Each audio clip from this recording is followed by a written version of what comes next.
was coming out very strongly is that apart from the tool, specific tool that was used by successful campaigns, in the Italian case it was a referendum, in Uruguay it was a referendum, but elsewhere were different things. The important thing was the ability of campaigns to, well actually of coalitions to spread across sectors, and the importance of numbers and the connectivity of the groups representing the campaign to connect to many more groups in real society. That's what we call the triadic coalitions. The fact, for example, that trade unions were able to speak to workers who then were able to reverberate the message in society, or consumer representatives who were speaking to us in the campaign were speaking to a different group that were then able to diffuse and reverberate the message throughout society.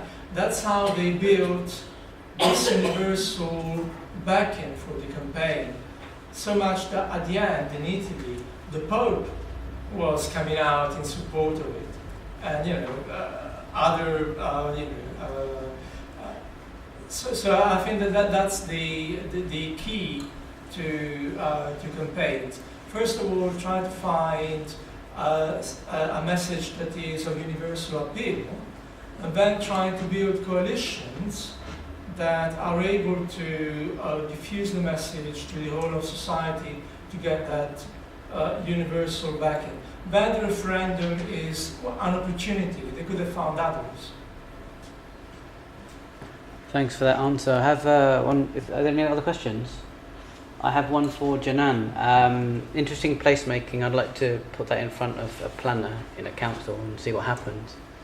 The method, though, is probably quite viable for more grown-up communities. And have you encountered any kind of this alternate placemaking, alternate cartography, psychogeographies, kind of talking to this very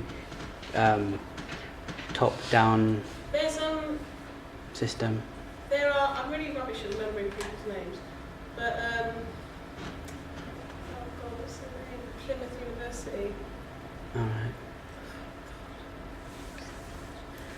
She, one of the lecturers at Plymouth University, she does a lot of walks along the Plymouth, and there's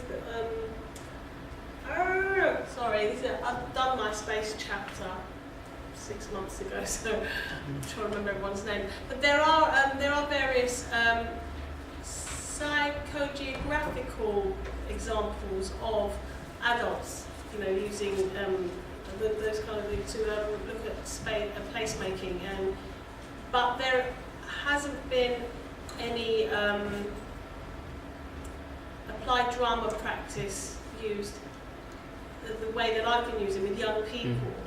And this is one of the things that I've actually discovered in my through my methodology, actually looking at my methodology, is that applied drama, as facilitators of applied drama, we're not, I don't make performances myself. I facilitate young people to make performances and and articulate their own placemaking, and they, it's a form of methodology that is actually hasn't been articulated enough yet, actually, and needs a little bit more looking at. Okay. It's not Thanks to the panel. I know some have to got other work to do. Thank you very much. We'll now take a break.